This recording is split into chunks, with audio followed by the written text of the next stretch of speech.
Contestant number 1 down. Bring up contestant number 2 in the Big Friday Night Laugh Fight. I've been trying to get that thing going all day. No one's jumping on board with the Friday Night Laugh. I think it was pretty good. Let's get ready to guffaw. Alright. Contestant number 2 is a very funny comic who you may have remembered in he played the Matt Dillon part in Over the Edge. Please welcome to stage the very funny Mr. Jay Jennings, folks. Let him hear.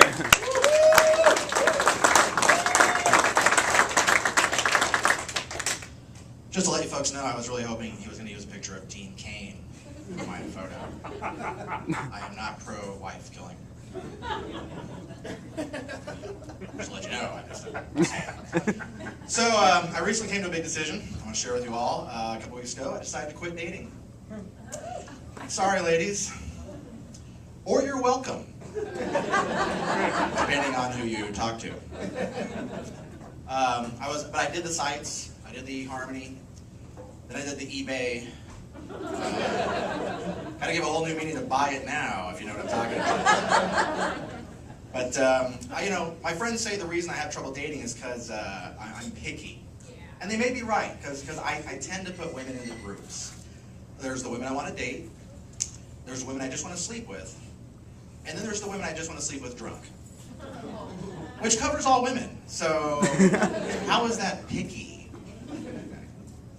I actually always consider myself a pretty good dater. In fact, for a while I decided that maybe I should, make a little moolah, and I joined an escort service. And I gotta tell you, it turned out to be a pretty good way to meet other men. But I did learn a lot about myself through the experience. Like for instance, I never really thought of how much I'd charge a guy to suck his dick. But apparently $17.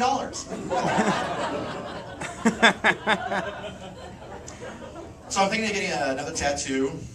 Anybody have tattoos? Yeah. Now, I'm not sure though, because I want to make it a good choice. You want to choose a tattoo you really want to have, because you don't want to be 70 years old and have your grandkids saying, "Grandpa, what's a goo-goo doll?" Although I did have, my favorite band is Pink Floyd, and I did have a Pink Floyd tattoo on the Dark Side of the Moon album cover on my shoulder blade.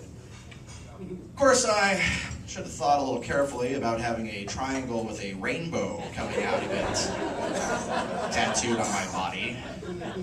It's led to some confusion at the beach. My other tattoo actually is of a killer whale in Pacific Northwest Indian artwork. And this is meaningful to me because the killer whale is the one animal I want to have sex with.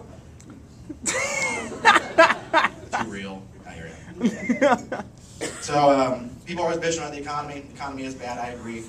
And this one's affected a lot of people. It affected my parents, so I thought we're always in good shape, And it's awkward, because right now, my parents are living with me. And, and they're proud people. So I let them own the house and pay the mortgage. But they are living with me. But I don't have a car.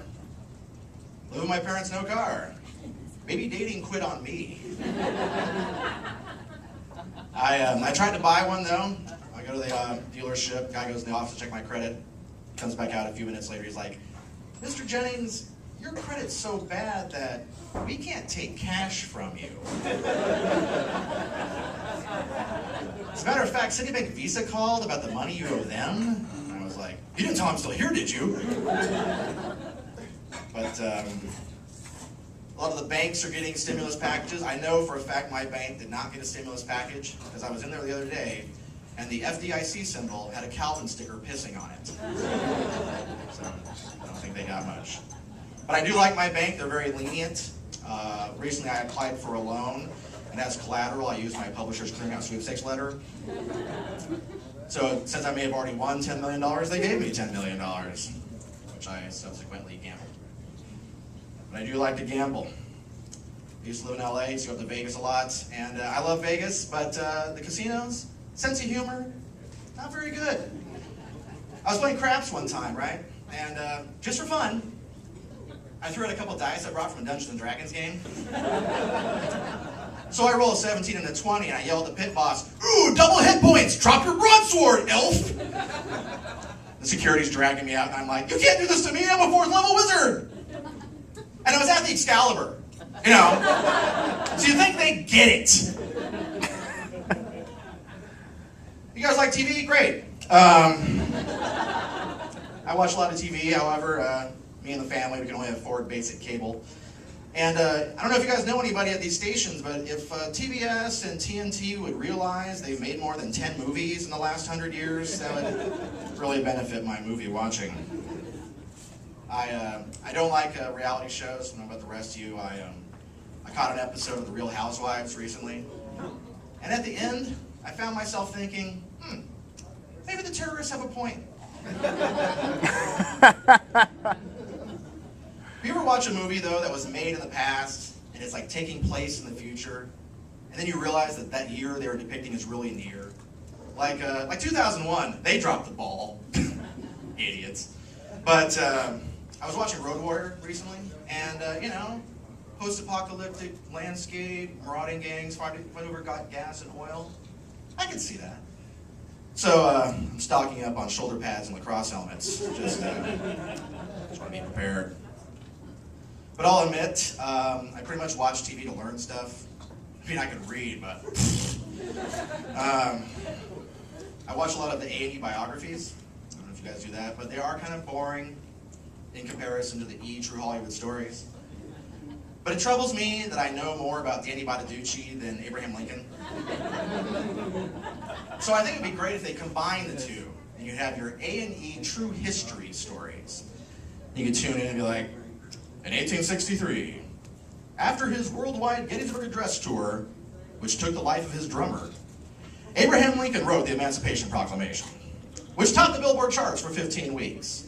It was finally knocked out of the top spot by Jam Master Frederick Douglass's multi-platinum selling album, Robert E. Lee's A Joke. Here's a sample cut. Oh yeah, let me hear you now. Suck on this, Jefferson Davis. Oh, well, I was getting busy down on the plantation. A word to come around of our new emancipation. President Lincoln, well, he wanted to free us and get us away from the men who beat us. So I snuck it, throw down my chains, and I snuck in the house. Crept up behind the colonel like a quiet little mouse. I knocked him down to the ground, then I picked up his whip. I said, here's a proclamation, pick your own cotton, bitch!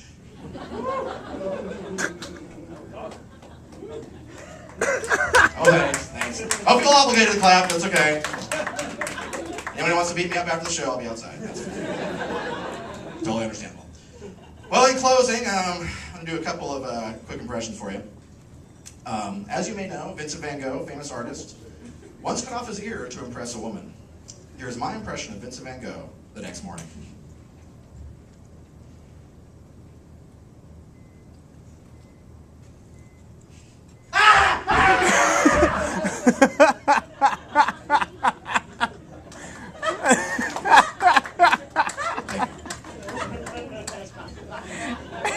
Okay, now here's my impression of Neil Young doing stand-up comedy.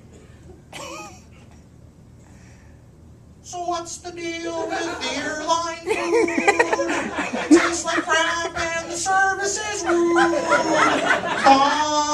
Gone, my peanuts are gone.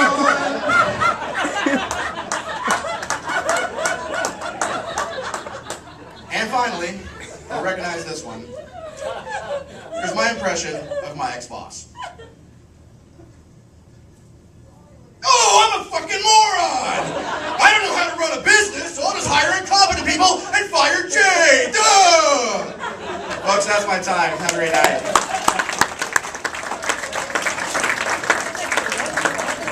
Jay Jennings, folks. Let him hear it one more time for Jay Jennings.